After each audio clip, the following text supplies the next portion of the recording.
They call me Nona Cleta. In this village where the sun lingers longer over rooftops and children chase shadows through olive groves. I am a fixture like the crumbling church wall, or the cracked bell that only rings when the priest remembers.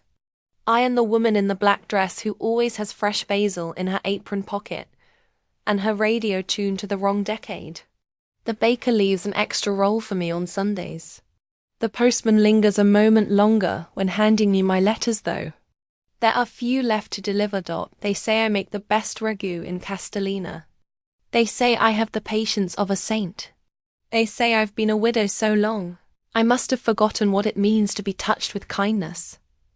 They say many things, but none of them know what I remember when I stand at the edge of my garden with soil beneath my fingernails and grief stitched into the hem of my dress. This morning was warm, too warm for April. The scent of blooming wisteria hung thick in the air, sweet but not cloying.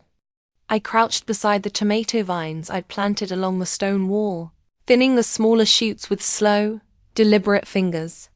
Even now, at 78, with knuckles that ache at dawn and a spine that stiffens with every wind, I tend my garden as if it could absolve me.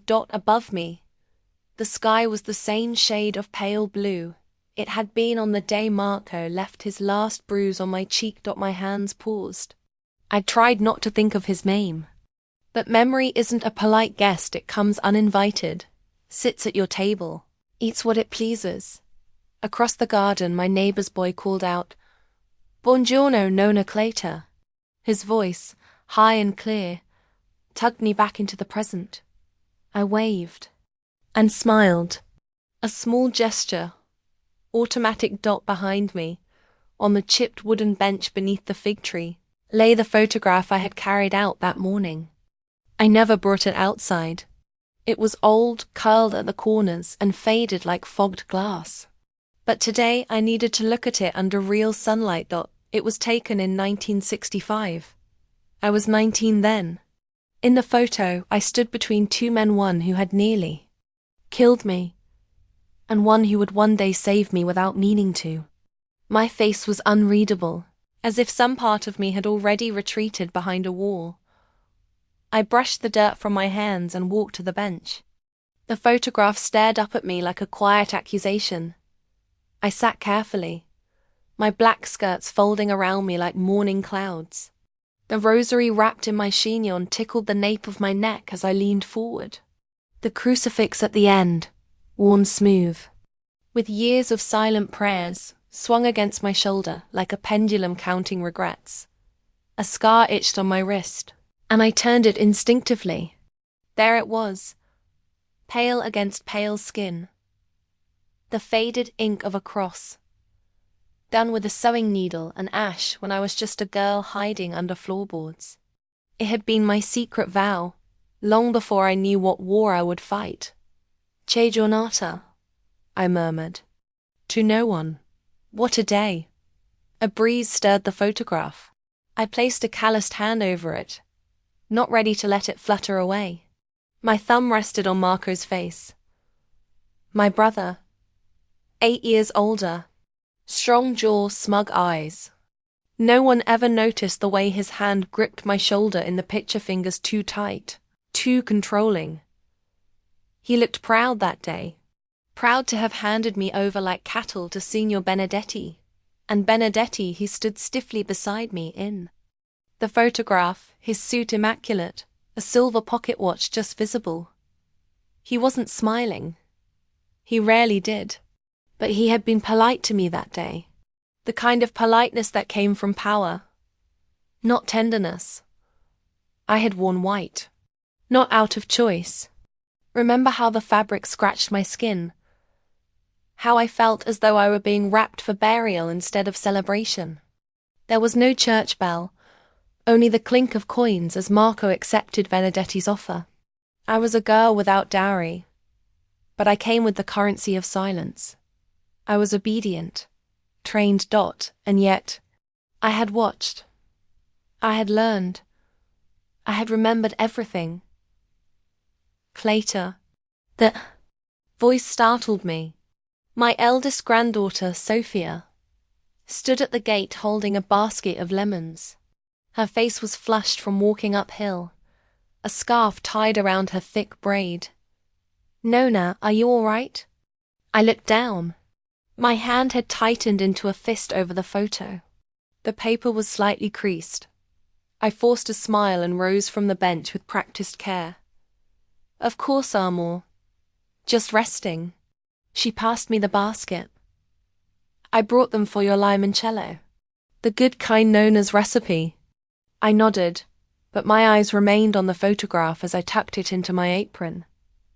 The past didn't like to be forgotten. It demanded ritual, like a ghost needing its story told one more time. "Help me with lunch?" I asked. Sophia brightened. "Always." Together, we stepped into the house, the scent of basil trailing behind us. And yet, as I closed the garden gate, I knew it was time to tell her everything. Sophia sliced lemons with the steady precision of youth. Her hands were clean and quick, her fingers free of the stiffness that had settled into mine decades ago. The knife made clean sounds against the wooden board as I sat across from her, the black fabric of my dress rustling when I shifted. I'd made this table myself, back when the house was mine alone. Pine, thick-legged, smoothed over time by elbows and spills. I knew every groove. I had hidden things beneath it once. Secrets taped to the underside. Names carved in silence. Plans sketched with trembling fingers while someone slept in the next room. Sophia hummed a tune I didn't recognize. Something modern, carefree. She didn't know. Not yet. I watched her for a moment. Her face, shaped like my daughter's, but with Benedetti's solemn eyes. It was strange how traits carried forward without asking. How the parts we'd rather forget became stamped into the ones we loved most.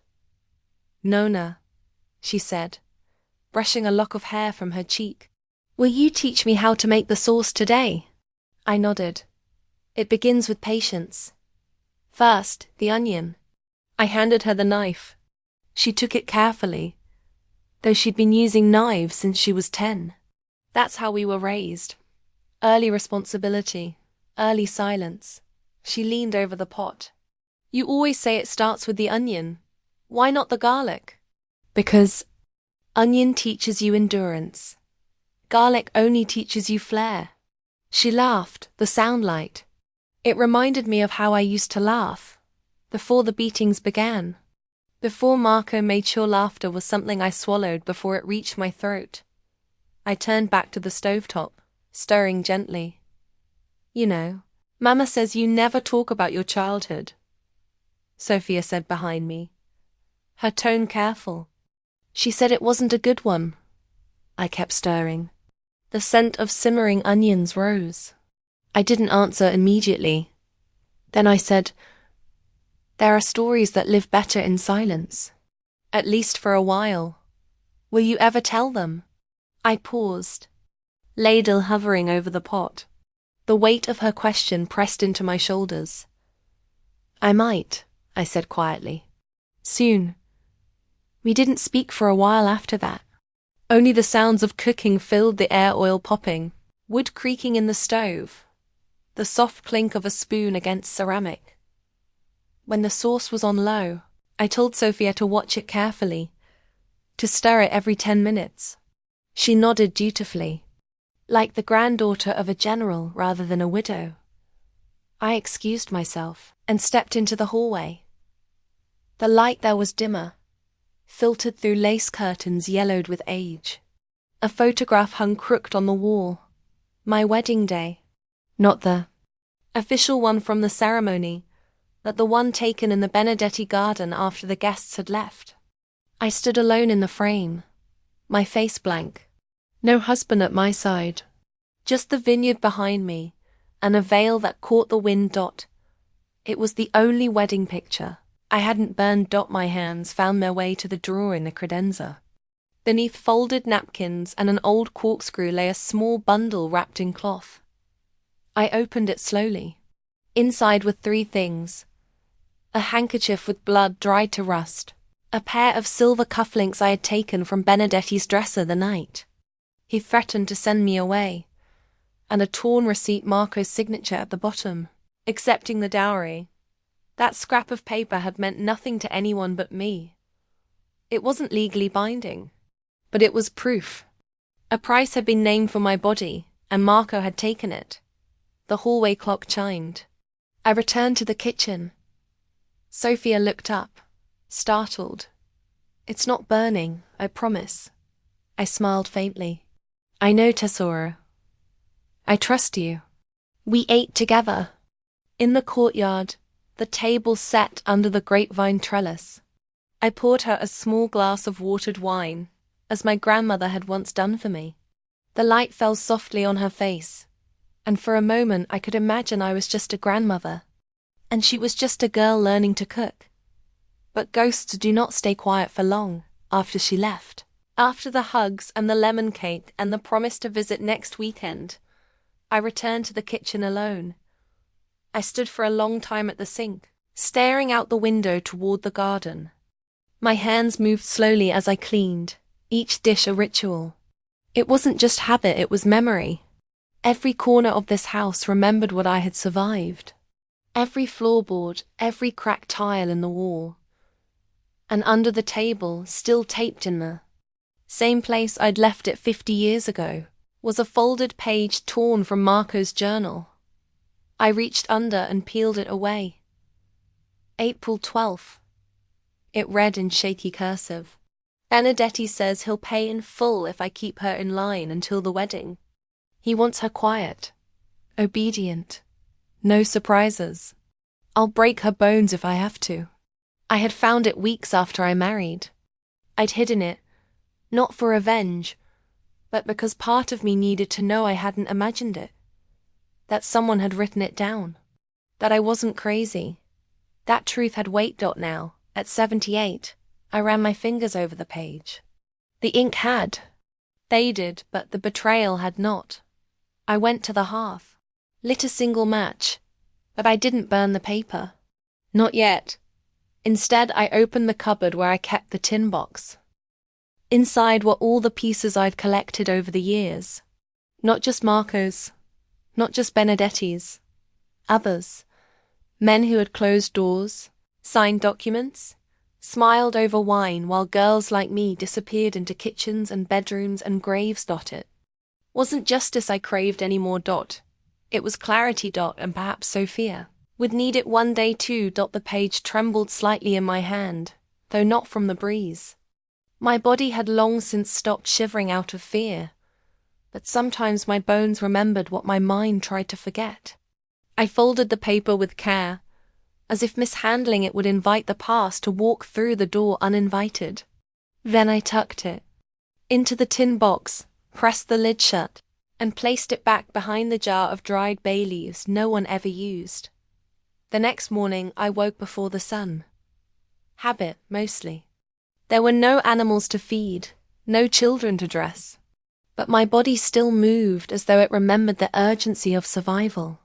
I lit the stove with practiced ease, heated water for coffee, and stood at the window as the first blush of light crept across the garden wall. The fig tree had begun to bud. Spring was late this year, but it was coming. Nature always insisted on continuing, even when people fell away. I poured a small cup and took it into the sitting room. The radio murmured softly in the corner, tuned to a station that played waltzes from the 60s. I sat in the chair closest to the window, the one with the sun-faded arms and the flattened cushion. My rosary beads nestled against the back of my head as I leaned against the chair's edge, watching the village awaken. I hadn't sat in this chair since the letter came. That had been the winter of 1962. Marco's handwriting was precise, angry. He wrote from Livorno, where he'd found factory work after father's death. "Come home," the letter had said. "Mama is unwell. There's no one else." He didn't mention the bruise he'd left on my back the last time we spoke. Or The way he'd thrown my books into the fire when he caught me reading at night. But I returned. Of course I returned. I was 16, newly dismissed from a textile workshop in Firenze. Dismissed because I refused a supervisor's hand under my skirt. Girls like me didn't have leverage. We had legs and silence and mouths that knew how to apologize. Mama's coughing had grown worse. She was thin as air by then, her hands trembling even when she wasn't moving. The linens she once folded, with pride, now drooped across the wash basin in mildew-soured lumps. Marco met me at the gate, taller than I remembered, his shirt unbuttoned and stained. He didn't hug me, didn't ask how I'd managed the trip. "You'll be in the back room," he said, "and don't expect me to do your chores." That night, I scrubbed the floors until the water turned black. Mama lay on her cot, whispering apologies through the coughs. I placed her rosary in her hand and kissed her forehead. Marco came home late. He reeked of wine and men's sweat. He sat at the table, breathing heavily. "You think you're better than me?" he muttered. I didn't answer. He rose suddenly, flinging the tin cup across the room. It clattered near my feet. "I asked you a question." "No," I said, too quietly. "Say it like you mean it." "No, Marco." He stepped forward. His palm landed across my cheek before I even saw him move. The sound was loud, hollow, like a shoe dropped on a wooden floor. I didn't cry. Not then. Not while he stood over me, waiting. Later that night, in the back room, I found an old hand. Mirror beneath the bed. My cheek had already begun to purple. I touched it and thought, he wants to make me invisible, but I wouldn't be. I began writing on scraps of paper that winter. Notes, dates, things he said. I tucked them into the hem of my pillow, into my shoes, into the folds of my sewing bag. No one would believe me unless I had proof. And even then, belief was a fragile thing in a town that adored his charm and pitied his tragedy. I took in mending to earn what I could. Marco took most of the coins, sometimes all. When he was sober, he left me alone. But he was rarely sober. Once. I tried to run. It was raining. I made it as far as the train station in Siena, my coat soaked, my hands trembling as I counted change at the ticket window. Then I saw him on the platform, waiting. He had followed me. When we got home, he didn't yell. He didn't strike me. He just locked the door behind us, sat down at the table and said, "If you ever do that again, I'll make sure no one finds you." After that, I stopped trying to run. But I didn't stop preparing. It was during this time that Benedetti came to the house. Marco had secured a job as a laborer for the Benedetti construction firm.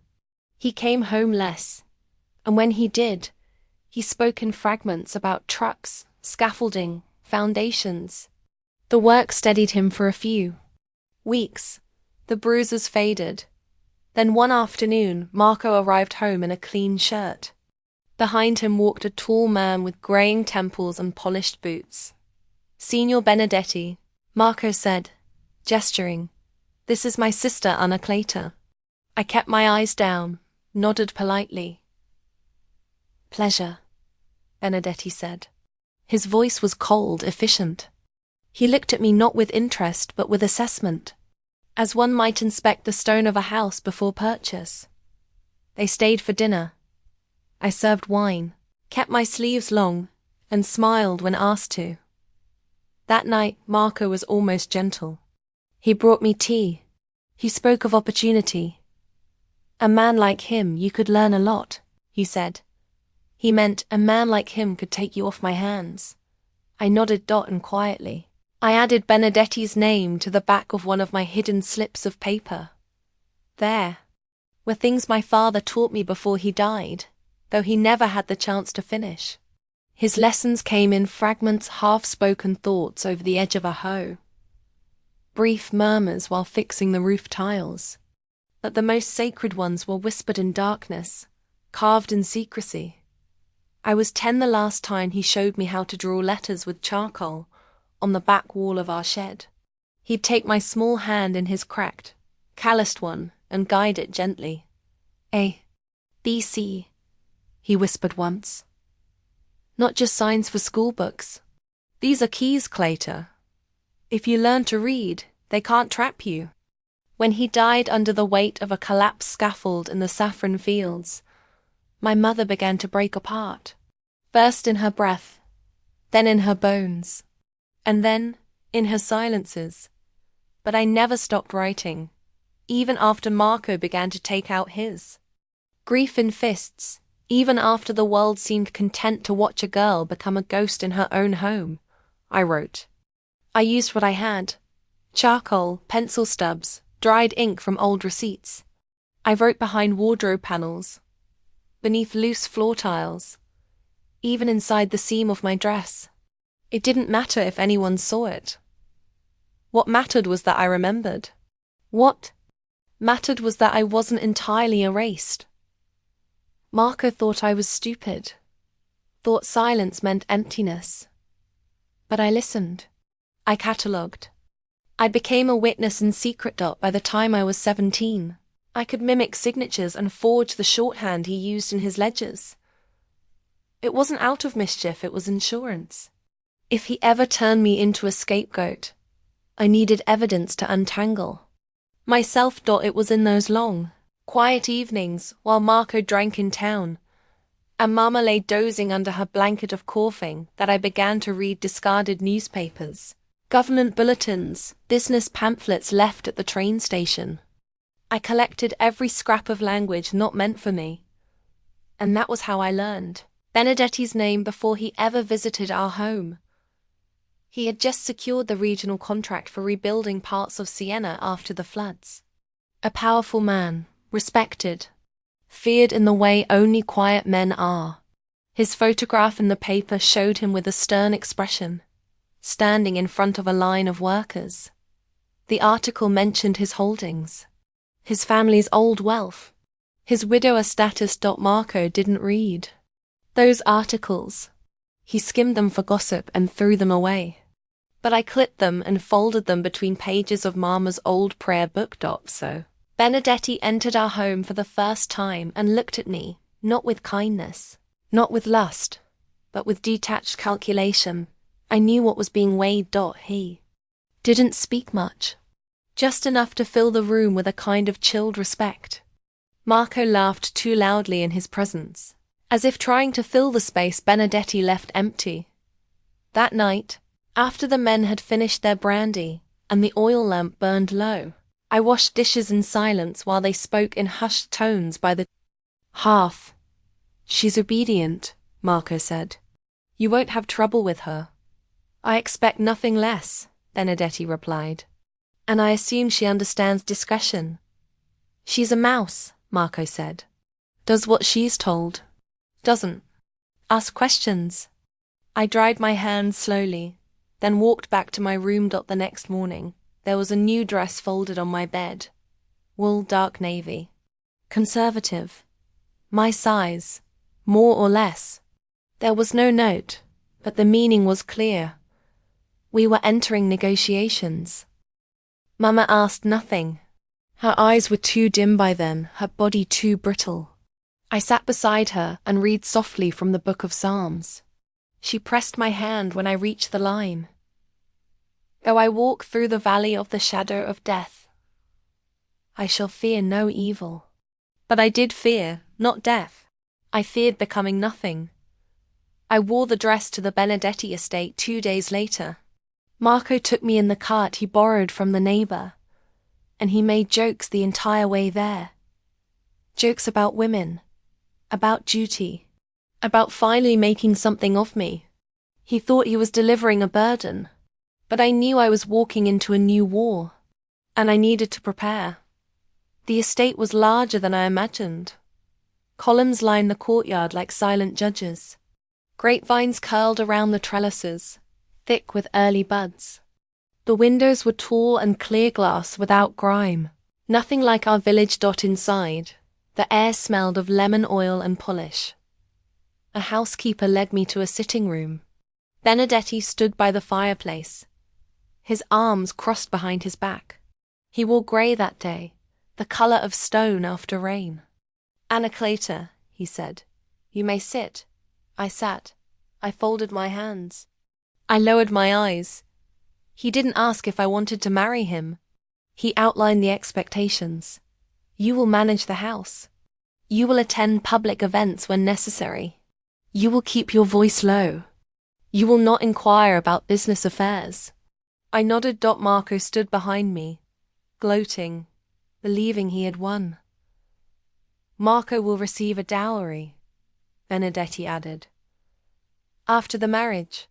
I flinched only slightly, enough for Benedetti to notice. He studied me a long time, then said nothing more. That night, I opened the back of Mama's Bible and began to write what I remembered. The arrangement, the housekeeper's name. The way Benedetti's study door was locked, but the key was kept under the bust of Caesar. I wasn't planning escape anymore. I was studying the fortress. The wedding wasn't what girls in the village dreamed of. There were no doves, no ribbons on railings, no father to walk me down the aisle.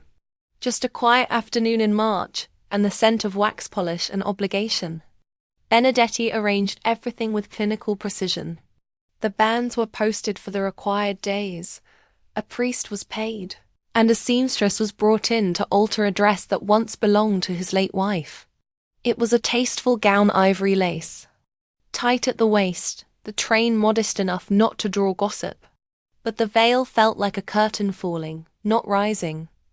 Marco beamed like a man who had closed a profitable deal. He shook hands with Benedetti, poured himself grappa from the sideboard, and made jokes about being the new brother-in-law to Siena's finest patron. I stood beside him, my lips curled just enough to appear agreeable. I said little. That was the role expected of me. Before the ceremony, Maria, the housekeeper, slipped into my room. She was small, her spine curved like a shepherd's staff, with eyes the colour of stone after fire. She didn't ask if I was happy. She simply said, "Men don't always speak the truth with their mouths, ragazza. Watch their hands. That's where the real stories lie." She helped fasten the buttons down the back of the gown and paused when she noticed the faint ink lines inside the sleeve cuff, my writing, my documentation, stitched into silk like prayer. She didn't ask. She only said, "Good."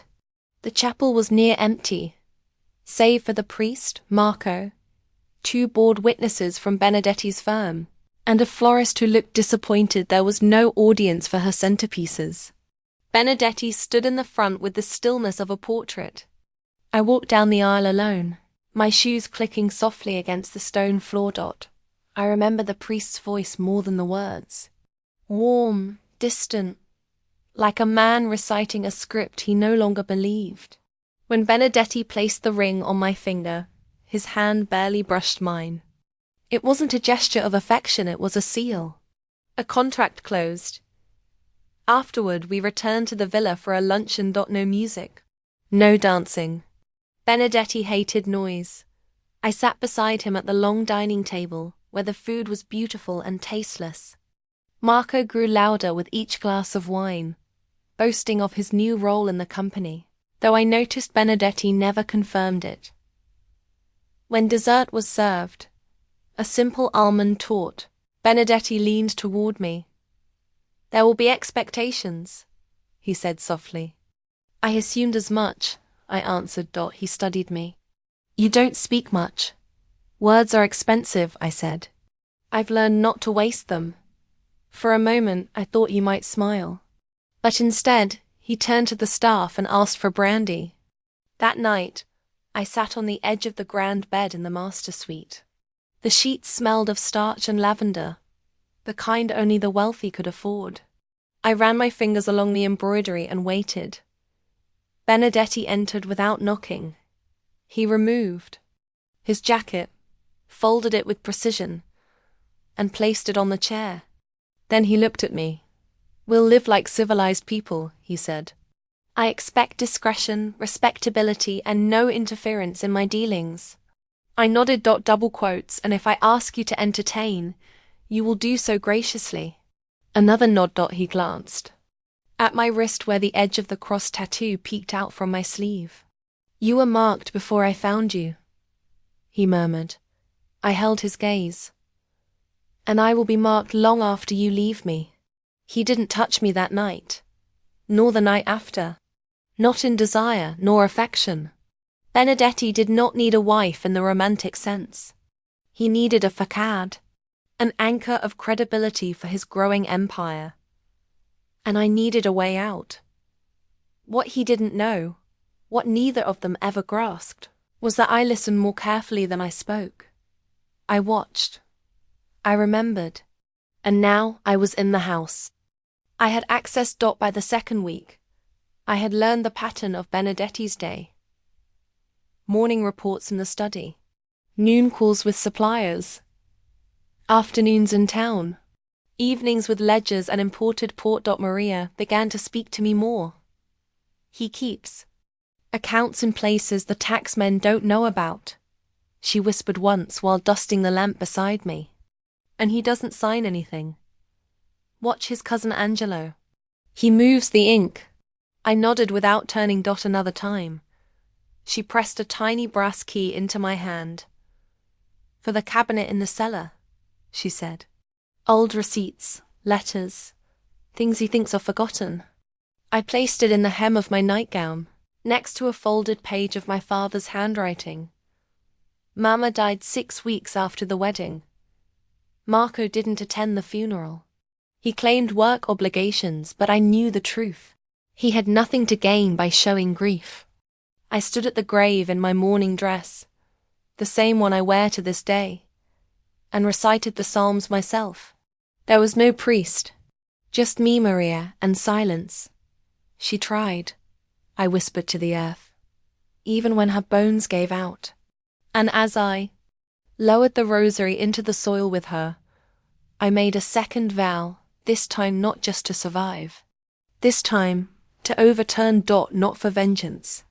Not for fury. But because truth matters, even when spoken through brittle lips and buried deep beneath polished floors. The villa had windows like mouths, tall and open yet silent. They looked out over acres of carefully trimmed vines and lavender hedges, but I never forgot that walls often speak more truth than what grows beyond them. In the weeks after Mama's burial, the air in the Benedetti estate shifted. Not dramatically, not in gesture, but in tone. I began to feel the pressure of invisibility, a role I had learned to wear well. Still, there is a difference between being unnoticed and being underestimated. And I was never the former. Benedetti kept his schedule with religious devotion. Mondays and Thursdays were spent at the main construction office in Siena, Tuesdays at the notaries, Wednesdays at site inspections.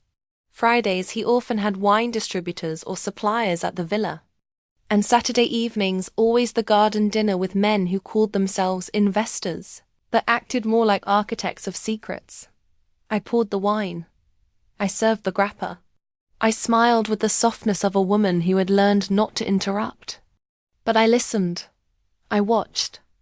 I memorized surnames and habits. I watched how Benedetti flinched when someone mentioned pensions, and how he tightened his grip on his tumbler when Marco's name came up. Marco had begun working under one of Benedetti's regional managers. A favor, Benedetti said, to keep the family stable. But I saw what Marco truly was, an errand boy who whispered into ledgers with greasy fingers. I knew him too well to believe he'd behave long under the guise of power. One Thursday, I found a stack of reports in the drawing room. They were partially covered by a leather-bound edition of Dante's Inferno Benedetti had been rereading. I knew the irony of the placement wasn't accidental. He loved literature, especially stories of punishment. The papers detailed missing funds, materials that had been paid for twice. An error, the report said, flagged by a junior accountant. I didn't move them. I read. Carefully, I folded a mental corner on the paragraph naming the division Marco oversaw, and I remembered the name of the supplier. That night, I copied the figures in my private notebook, the one sewn into the lining of my sewing basket, beneath the false bottom. Every page was numbered and dated. I had no illusions. I couldn't trust the legal system to protect me, but I could prepare for the day when someone else would need proof. Maria continued to watch me without pressing. "You're quieter now," she said once while polishing the brass railing of the main staircase. "I'm learning," I replied. "From him? From all of them?" She gave a small nod.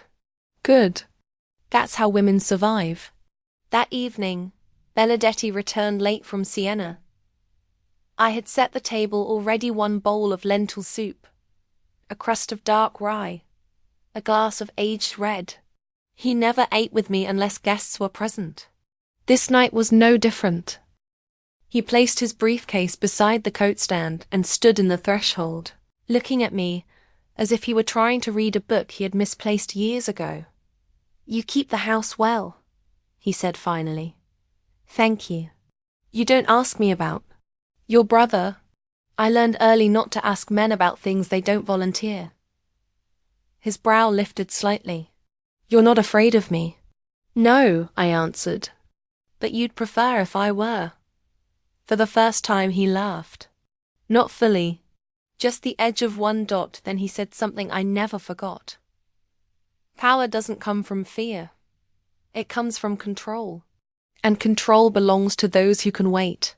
I repeated those words later that night as I brushed my hair in front of the mirror. It was no longer for vanity. The act had become meditation. I counted strokes not for beauty, but for memory. I wondered if Benedetti knew that control wasn't exclusive to men like him. That waiting, enduring was a power most women are forced to master. The next Sunday, a man named DeSantis came to lunch. He wore cologne that smelled of cold tobacco and had a mouth full of stories. He laughed too loud and touched everything, from the edge of the tablecloth to the brooch at my throat. "Benedetti speaks so highly of you," he said, chewing olives. "He says you're the perfect wife, silent and sharp." I looked at him without blinking. Sharpness isn't visible until it's drawn. Maria nearly dropped her tray in the corner. After they left, Benedetti confronted me. "You're playing games." "I'm surviving." He studied me again. That silent scrutiny I'd come to recognize. "I gave you safety." "No," I said. "You gave me distance from my brother. Safety is something I have to carve for myself." His expression changed. Then not with anger, but with a strange, bitter respect. "Very well," he said, and left me alone. Later that week, Maria pressed a folded envelope into my palm. "From the seller," she whispered. The key worked. Inside were receipts dated years back, payments under fake contractor names, donations to a ghost charity, letters in Benedetti's hand written with a different signature. He had learned to disguise himself in ink, but I was learning too. And I knew now what I hadn't before. My brother was stealing, yes, but he was also being used. He was Benedetti's blade, and blades rust when used too often. I copied everything. I categorized it. I numbered each document and sewed the pages into the lining of my morning dress. Some women keep lace or dried flowers. I kept proof. There are silences that settle into houses the way dust does, quiet, unnoticed, until you run your fingers along the surfaces and see what's been hiding all along. After the documents Maria uncovered, the silence between Benedetti and me took on a different texture. It was no longer void of meaning. It was thick with withheld truths, like the tension before a storm, when the trees stop moving and the birds vanish. I walked the villa like a ghost, now not because I was invisible, but because I had begun haunting the very corridors where once I feared being seen. Marco had started appearing more frequently at the estate. Not with Benedetti's approval, at least not openly, but with the greasy entitlement of a man convinced the world owed him something. He wore gold cufflinks now. They looked borrowed, like every ounce of dignity he faked. I knew they'd been purchased with stolen money, funds siphoned from the pensions of labourers too tired to ask questions and too loyal to imagine betrayal. One afternoon, I saw him in the drawing room, lounging with a glass of Benedetti's brandy, as if he owned the place. "Sorellina," he said with the false warmth that always preceded cruelty, "you've done well for yourself." "I'm surviving," I said, offering him a plate of figs and goat cheese without meeting his eyes. He chuckled. "Is that what we call it now? Survival? I'd call it comfort. Privilege, even." I didn't respond. I noted the third button. On his jacket was hanging by a thread. He still never noticed the small things unraveling. He leaned closer. His breath still carried the sourness of bitter grape skins. "You know, Claytor, you ought to thank me. None of this would have happened if I hadn't sold you into it." I held the plate a moment longer than necessary, then placed it firmly on the side table. "I'll thank you when I'm done," I said. "And not before." He laughed. He always laughed when he felt uneasy. But I saw something flicker behind. His eyes, he knew the shift had begun, though he didn't yet understand its shape. That evening, I entered Benedetti's study without knocking. He looked up from his ledgers, surprised but not irritated. "We need to talk," I said. He motioned toward the chair across from him. "No, not there," I said. "Not across your desk like another transaction. In the garden." He hesitated. Then, to my surprise, followed me. The moon cast fractured shadows through the trellis of ivy, pooling light along the marble path like spilled milk. We stood under the lemon tree my mother used to admire from the other side of the villa walls. It had grown taller in recent years, but the fruit hung just as low, heavy and fragrant with ripeness and rot. "You've let him in too far," I said without ceremony. "Marco, he's not only bleeding you dry, he's bleeding the men who trust you. Workers, widows, retirees." Benedetti didn't answer immediately. "You don't think I know?" he finally asked. "I think you underestimate what a cornered animal becomes when it smells its own death." He turned to me. "You're not like him." "No," I said, "because I learned how to wait." For a long while, he said nothing. Then he asked, "And what have you done with what you've learned?" "I've documented everything," I said simply. "Yours, his, every receipt, every whisper, every forged name and folded lie." He stared at me like a man sizing up a chessboard 3 moves too late. "Why haven't you gone to the police?" "Because I'm not finished," I said. "I don't want to be a footnote in some trial. I want to tear the roof off this house and show every woman like me that silence doesn't have to be the price of survival." A gust of wind shook the branches and a lemon dropped between us with a dull, heavy thud. "Then what do you want from me?" he asked. "To step aside," I said. "Let the cards fall. Let the men you've protected answer for their greed." He looked toward the villa, then back at me. "You'll be shunned." "I already was. You'll lose what comfort you have. Comfort built on bruises isn't worth keeping." He nodded once, slowly. "Marco will come after you." "Then let him." That night, I didn't sleep. I sat by the window in my room, sewing another page into the hem of my morning dress. The cross at my wrist itched beneath the sleeve as if the ink had grown restless too. Maria brought tea in the morning. Chamomile, as always. No words passed between us.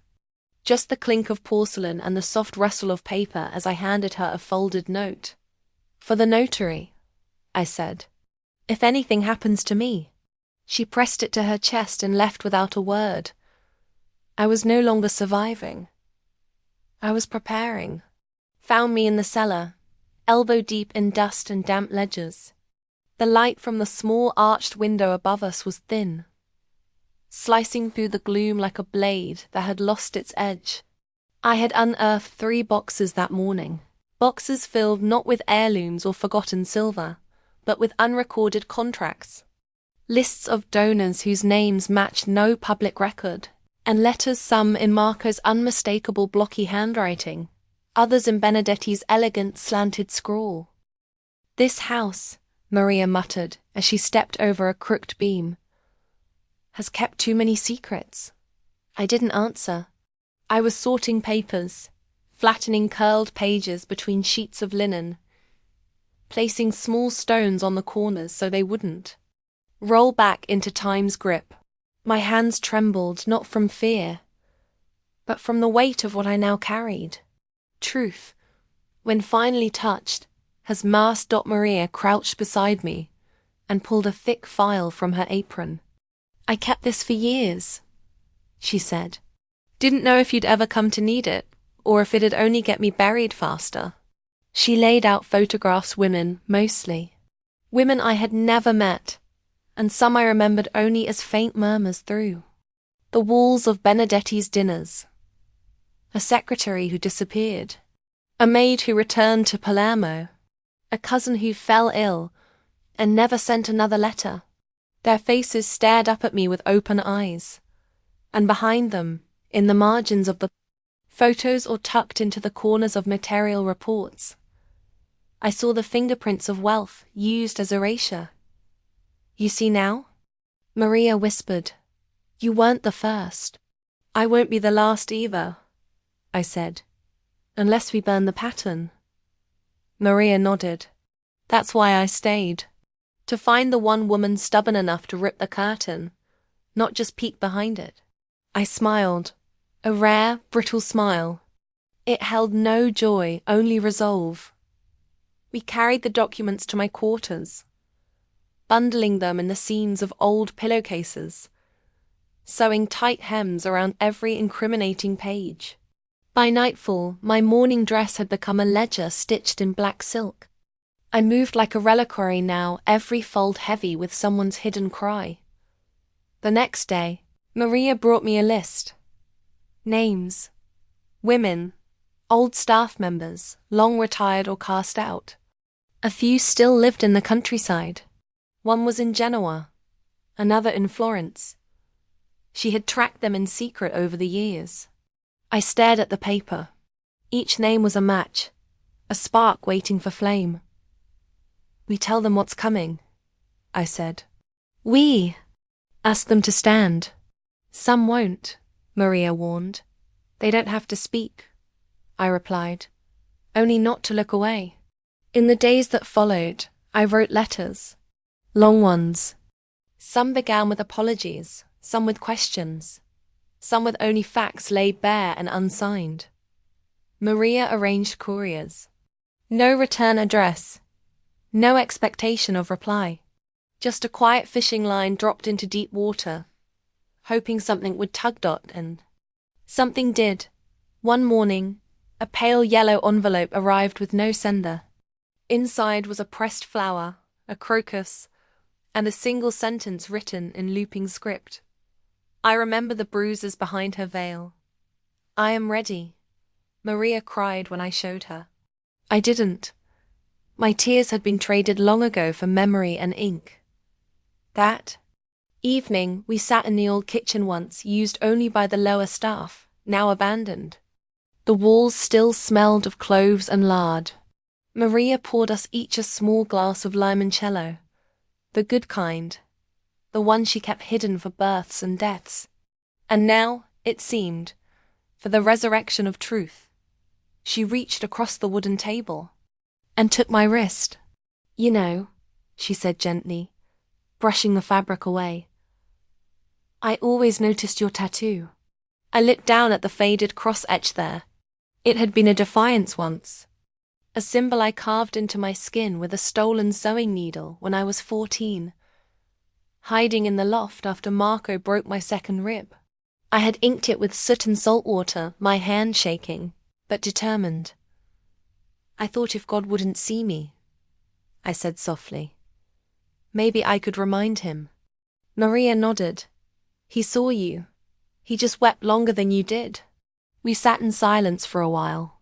Two old women in a kitchen no one remembered, sharing the stillness as if it were bread. Then Maria leaned forward and told me about Signora Valenti. She tried to sue him years ago. Benedetti, after her niece went missing. He paid off the investigators. Said the girl ran off to Rome. No one questioned him. She died of a stroke a year later, bitter and broke. She had no proof. Just her conviction. And one witness who vanished. I leaned back in my chair, staring at the cracked tile above the stove. How many times had the fire flared beneath that stone? How many meals had been made in silence while sins baked above? I whispered, then I'll give them what she didn't. Have proof and a stage. Maria nodded again. And I'll make sure the curtain rises. Later that night, I sat at my vanity and removed the hairpins one by one from my chignon. My scalp ached from the weight of the day. The rosary beads uncoiled slowly, slipping down my shoulders like cold rain. I laid them beside the notebook, beside the pressed flower, beside the list of names. I wasn't afraid anymore. Not of Marco, not of Benedetti, not even of memory. What I feared was silence returning, but not if I had. Breath in my body and fire in my hands. Heard Marco's voice before I saw him. It slithered through the villa's stone corridors late one evening, as I descended the stairs with a folder of evidence pressed to my chest. His tone was too casual, like a man who thought he still had leverage, still had time. Tell her I'll be in the winter room, he said to a servant. We have unfinished business. The hairs on the back of my neck rose, not from fear, but from recognition. Marco's presence in this house was no longer sanctioned. It was invasion. He had grown reckless. That meant he was losing his grip. Placed the folder in the hidden compartment behind the fireplace bricks, then smoothed my dress and walked toward the winter room, a place once meant for solitude and chess games, now claimed by shadows. He was sitting in my father's old armchair, legs splayed, a cigarette burning between his fingers. The fire was out, but the air was warm. Too warm, as though something had already begun to rot. Sorellina, he drawled, not looking up. Still playing your little games with papers and whispers. I didn't answer. I walked in slowly, my shoes soundless on the old carpet. When I reached the chair opposite him, I didn't sit. I wanted to stand above him. I know everything, I said quietly. The pension theft, the forged timesheets, the false disability claims, even the payoffs to that inspector in Milan. He looked up then. His eyes were no longer mocking. They were narrowed and hollow. A man who realized too late that someone had been watching him dig his own grave. You think the law will save you? He said, his voice hardening. You think? Benedetti will let you expose him without dragging you down too. I'm not afraid of being dragged, I replied. Only of letting you go on destroying what little dignity our name ever had. He flicked his cigarette into the fireplace. You were always the sentimental one. No, I said, just the only one who knew where to aim. Then, as if some invisible thread snapped inside him, Marco stood. Fast. Too fast. He crossed the room before I could shift my weight. His hand wrapped around my upper arm, tight and sudden. You think you're better than me, Cleta? He hissed. You think dressing up in someone else's riches makes you powerful. His breath was hot and sour. His grip burned into my skin, igniting an ache that reached back decades. I didn't fight him. I didn't beg. Instead, I tilted my head and whispered, You're afraid of a woman in mourning, Marco. That's what you've become. He raised his hand to strike me, and then Maria's voice. Let her go. It was quiet, steady. She stood in the doorway holding a wrought iron candlestick like a sword. Her face was calm, but her eyes were volcanic. Marco hesitated. Then, with a grunt of disgust, he released me and backed away, muttering something in dialect I hadn't heard since childhood. Something about betrayal, about curses. He stormed past Maria, shoving her shoulder as he exited the room. The silence that followed was sharp. I breathed through it, hand pressed to my ribs, not for pain but for steadiness. Maria helped me sit. We need to accelerate, she said. I nodded. That night, we moved everything. Documents, names, the flower press, the audio recordings, the letters from Benedetti's mistresses. All of it. We relocated the archive to an old shed behind the olive grove, hidden beneath burlap sacks and boxes labeled olive soap. Maria called in 2 favors from her cousin's son, a police contact in Naples. The network was growing. So were the risks. 2 days later, we received a letter unsigned, but unmistakably Benedetti's hand. You are to remain quiet. The situation will be handled. There is no need for unnecessary exposure or escalation. We advise discretion for your safety and for ours. It was not a plea. It was a threat dressed in velvet. I read it aloud, folded it slowly, and slid it into the dress hem beside the rest. Maria looked at me. He's scared. Yes, I said. That's still dangerous. The following morning, we found the lock to the archives broken, the burlap sacks torn open, the files untouched but scattered. It wasn't a robbery, it was a message. That evening, I returned to the winter room, sat in my father's chair this time. I lit a single candle and read through every page we had gathered again, page by page, as if they were scripture. Reach the final page, I whispered to the empty room. You taught me silence. I thank you for that, because now every word I speak will be sharpened by years of being voiceless. And I stood up, not as the little sister, not as the obedient wife, but as the woman who carried names on her back, who stitched evidence into her own seams. They had turned me into a vessel of their crimes, would turn myself into the reckoning. There comes a moment in every woman's life when she stops, asking if she is allowed to speak, and begins deciding when she will. For me, it came on a morning heavy, with heat long before the church bells rang for lauds. I dressed slowly, methodically. My morning dress, worn now in every hem but ironed just the same. The bodice pulled tight against the ribs Marco once fractured, and I didn't flinch. The cross on my wrist peeked from beneath the cuff. I didn't hide it. The gala was 2 days away, but the clock had already started, and Marco could smell it. He came again that afternoon, this time through the back gate, drunk on desperation and cheap wine, dragging behind him a rage that had nowhere. Maria heard the latch click and signaled from the window.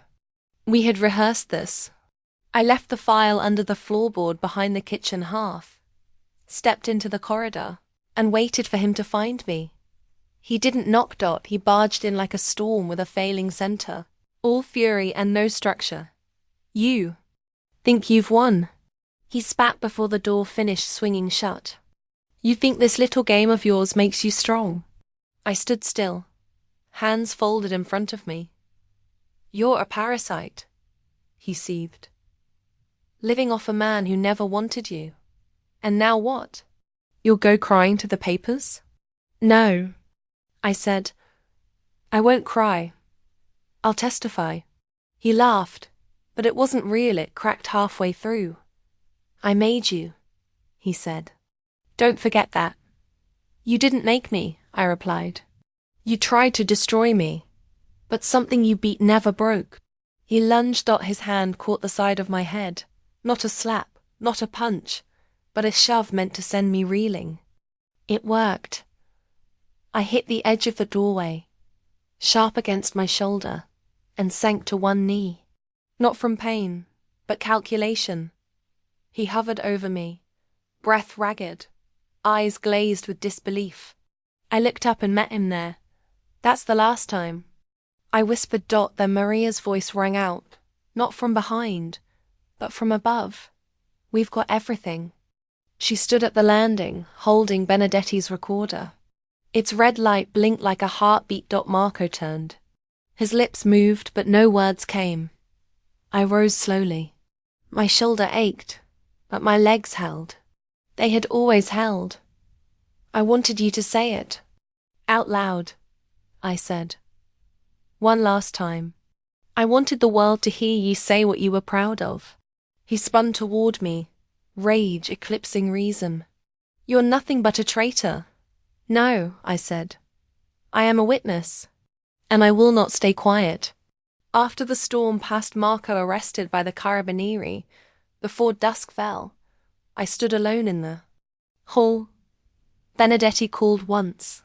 I didn't answer. That night, I burned the mourning veil I had worn the day I married him. It didn't belong to grief anymore. It belonged to illusion. The next morning, I opened the wardrobe and removed the black gloves I hadn't worn in years. Folded neatly inside was the list Maria and I had built, name by name, woman by woman, widows, mistresses, maids. All of them disappeared, silenced or threatened. I ran my fingers along the names, encircled the one at the top. Livia Benedetti, his first wife. I had never believed she died in her sleep. That evening I walked into Benedetti's study unannounced. He was at his desk, glass of wine in hand, ledger open like scripture. "You gave him the key," I said. He didn't look up. "I don't know what you mean." He entered through the back gate. "Only 3 people have that key. You, Maria, and me." He sipped. "Marco is unwell. I thought he'd calm if I let him speak to you." "Speak?" I said, voice rising slightly. "He could have killed me." His silence wasn't denial. It was admission dressed in fatigue. "You would have." "Let him," I said, "if it meant saving yourself." He set the glass down, finally meeting my gaze. "Don't be naive, Anacleta. We all sacrifice something to keep our world intact." "Then let me be clear," I said, pulling the name list from my sleeve. "Your world is next." He moved to rise. "I wouldn't," I warned. "The gala is 2 days away. The press is coming. The police are watching. And if I disappear, Maria knows where to send this." I held up the list. The names fluttered slightly as the wind pushed through the open window behind him. He looked at the list as if it might catch fire in my hands. "You're bluffing," he said. I turned and walked to the door. "I'm finally not." That night, I dreamed of my father. He sat beneath the olive tree where he used to whittle walking sticks from branches. He didn't speak. He just nodded at me, as if to say he'd seen it all. And I wept not for Marco, not for Benedetti, but for the girl I had been. The girl who'd once believed silence was her only protection. The girl who had carried too many secrets stitched into her dress and never once dared to unpick the seams. I wept for her, and then I let her go. The days that followed unfolded with a strange crystalline calm. It was the stillness of air before thunder cracks open the sky. Every step I took felt deliberate, like walking a narrow bridge made of glass. Aware that any tremor might send everything shattering beneath me. The gala loomed. Invitations had already gone out. The local paper had printed a spread praising Benedetti's philanthropic vision, and women from the surrounding provinces were arriving with satin gowns packed in suitcases and gossip ready on their tongues. I, moved through the house as a ghost would present in every room yet unseen. I no longer flinched when Benedetti entered. I didn't look away when he lingered near me. I didn't run, because I wasn't there to be protected anymore. I was there to finish what had begun decades ago, in a room with cracked plaster, when a girl with bleeding knees whispered a vow into the dark. Maria and I met each morning before the rest of the house stirred. In the scullery, with the shutters drawn and the kettle quietly steaming, we reviewed the file again and again. Press clippings, ledgers, signed checks, voice recordings. Proof stitched together like a quilt of quiet war. This, she said one morning, laying down the photograph of Marco with two unnamed men carrying money bags out of a warehouse, is what ends them both. Not just them, I murmured. What they represent. She placed a hand gently over mine. You were born in silence, but you will not die there. I didn't reply. I simply held the heat of her words, as I would a blessed candle. Carefully, reverently by the eve of the gala, the entire villa had been scrubbed, polished and perfumed. Even the wisteria vines along the garden walls had been trimmed to perfection. Uniformed waitstaff rehearsed their movements with military discipline. Crystal chandeliers glittered like cages overhead. I spent most of that day in the old chapel behind the orchard. It hadn't been used in years, perhaps not since Benedetti's first wedding. Dust covered the wooden pews, and spiders had taken up residence in the corners where prayers used to rise. I sat in the third row, my gloved hands folded, the cross on my wrist just barely peeking out. I didn't pray. I had prayed enough in my youth, begging for rescue that never came. No. I sat in silence, listening to the weight of the world outside that small stone room. The birds, the wind, the rustling of something deep and ancient. I thought of Livia, of the bruises that no one had asked about, of the letter Maria once found, unsigned, buried beneath linens in the guesthouse chest. If anything happens, it was not an accident. I thought of the kitchen girl who vanished in '68, of the housemaid who fell down the stairs and was never seen again. I thought of how many women had vanished behind satin curtains and dinner parties, their screams muffled by reputation and power. And I thought of myself, not just the woman I have become, but the child I have been, the girl who had never once been asked, "What do you need?" That night, Benedetti entered the dressing room as I was buttoning the final clasp on my bodice. He stood in the doorway, his eyes scanning my reflection in the tall mirror. I didn't turn to face him. "You look lovely," he said flatly. "And you look like a man who knows he's out of time." He didn't respond. I adjusted my rosary bead chignon, slipping one pin slightly tighter, more for comfort than vanity. "I want tonight to go well," he said. "For everyone's sake." I turned then. "No, Paolo. You want tonight to go quietly." He took a step forward, but I didn't move. "I built this house," he said, "and I buried truth beneath it. That things buried too long tend to rise." His expression shifted just briefly to something like fear, but he masked it with a nod. "I'll see you in the ballroom," he muttered, and exited as the door clicked shut. I released a breath I hadn't known I was holding.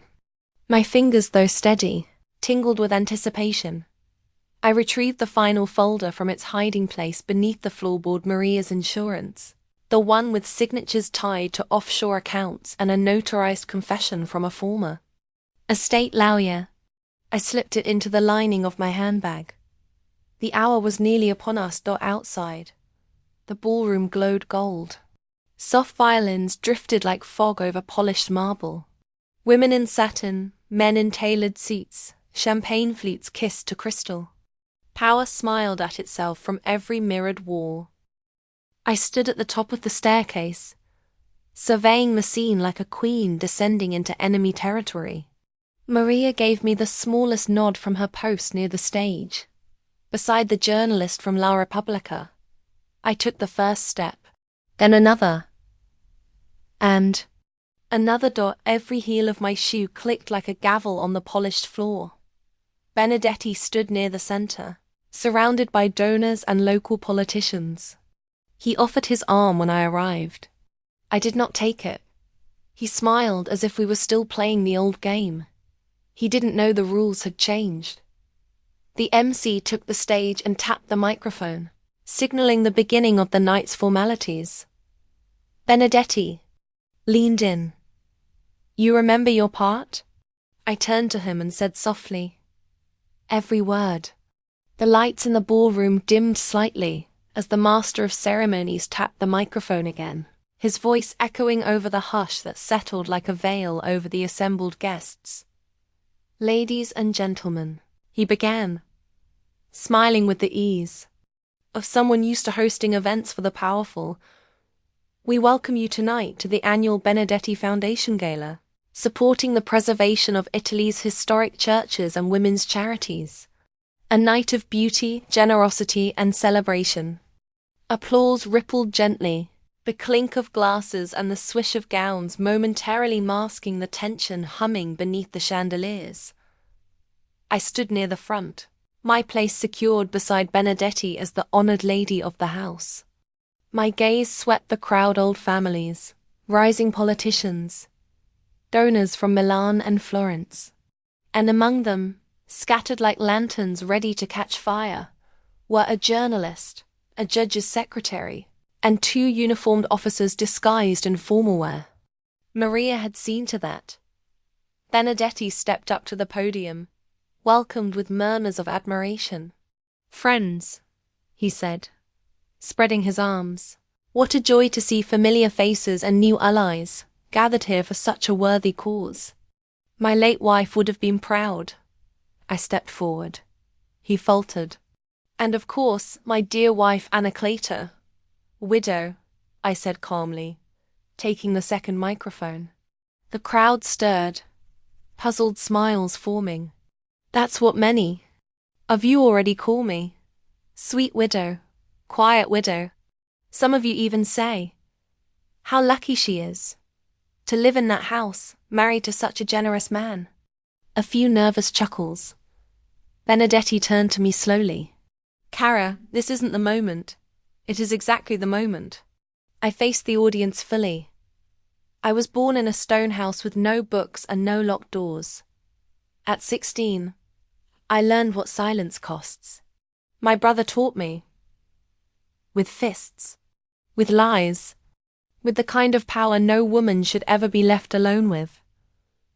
A hand went to someone's mouth. A dress rustled sharply. The room was beginning to shift. My mother called me cursed. Marco called me worthless. And when I married Paolo Benedetti, it seemed like salvation.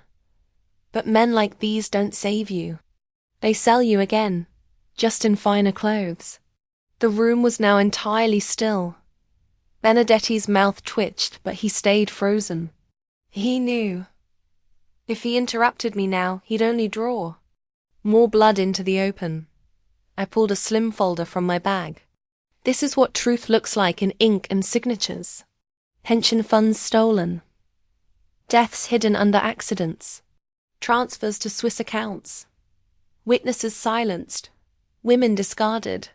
I opened the folder and handed it to the nearest officer, whose eyes scanned the top page before nodding discreetly. "This charity you praise tonight built on blood. Built on theft. And until tonight, I was just another brick in its foundation." The MC looked to Benedetti, confused, unsure whether to step in. "I stayed silent because survival teaches you to shrink," I said. "But I remembered my father's voice before he died in that factory. They can take your bread, but not your mind." I pointed to the far end of the ballroom, where Maria now stood beside the sound booth. A click. And then Benedetti's voice, recorded weeks before, played, loud and clear.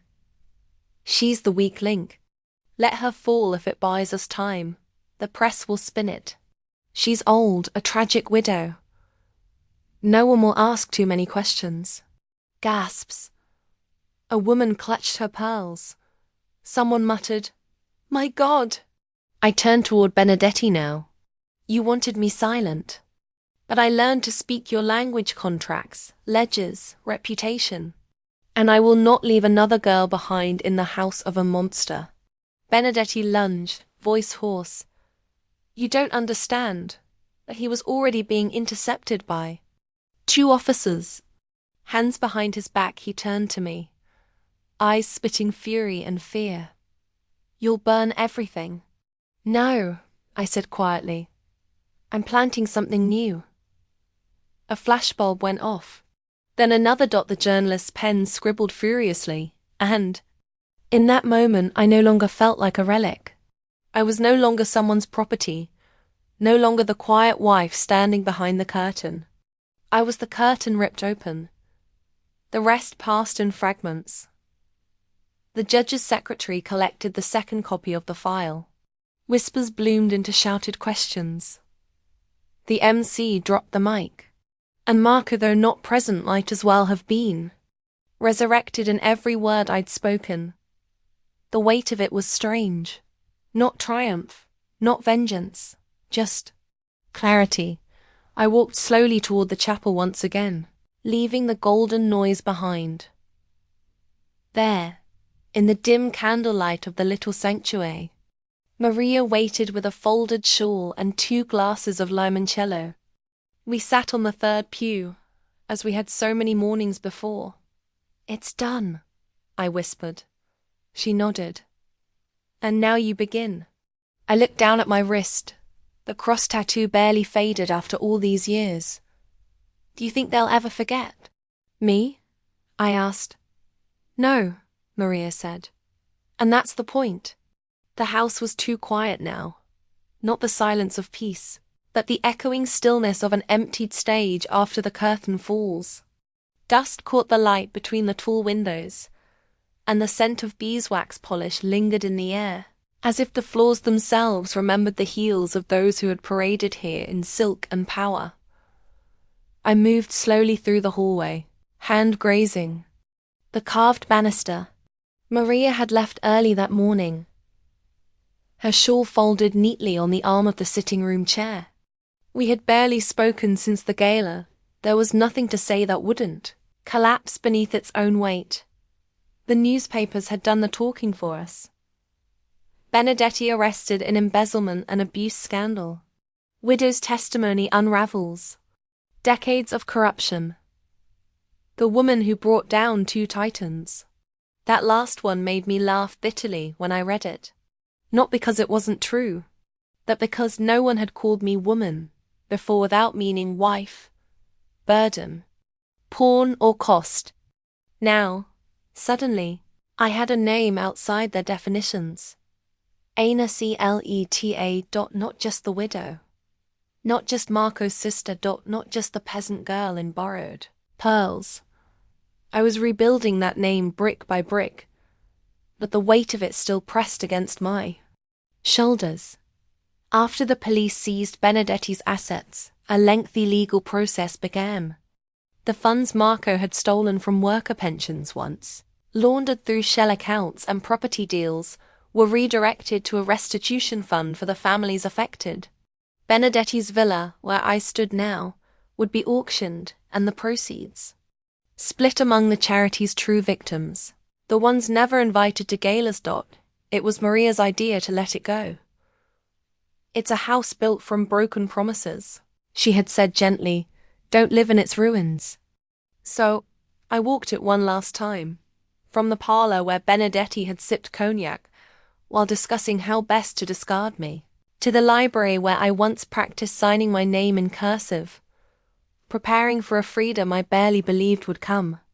Paused in the garden. The camellias had bloomed too early, defiant against the last frost. I knelt beside them, pressing one thin hand into the soil, feeling the cool resistance of the earth. Life returns even where pain has soaked deep.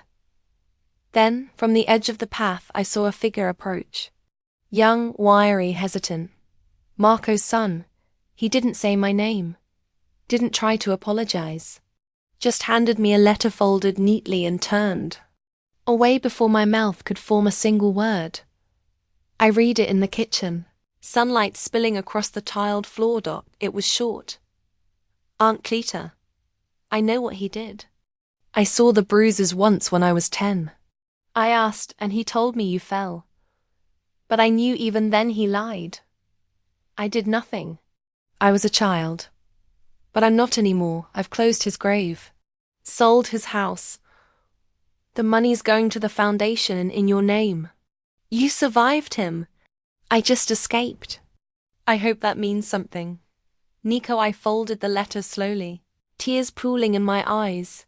Not from grief, but from something quieter. Released. Marco had died in prison. Days before the trial began. They found him in his cell. The cause scribbled. In a note no one ever showed me. I didn't ask. Some endings don't require punctuation. I returned to my childhood village the following week. The hills were greener than I remembered, and the stone chapel at the bend of the road still stood. Its wooden doors sun-warped, its bell silent. I bought the small bakery across from the piazza, with a portion of my inheritance, and turned the upstairs into a shelter for women.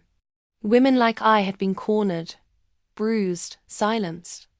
Now, every morning, fresh bread filled the square, and laughter spilled through the windows where once there had only been screaming. At night, I still wore black. Not for Benedetti, not for Marco, but for the girl I had once been. The one no. One mourned when she was broken. She deserved at least that much. One evening, I stood beneath the olive tree at the edge of the property, the rosary beads in my hair catching the dusk light. A young girl from the shelter Lucia approached, dragging a stool behind her. You really don't miss the villa? She asked, squinting up at me. No, I said. Because here no one owns the lock to my door but me. She nodded solemnly, then leaned into my side, her shoulder against my hip. You're like a soldier, she whispered. A really old one.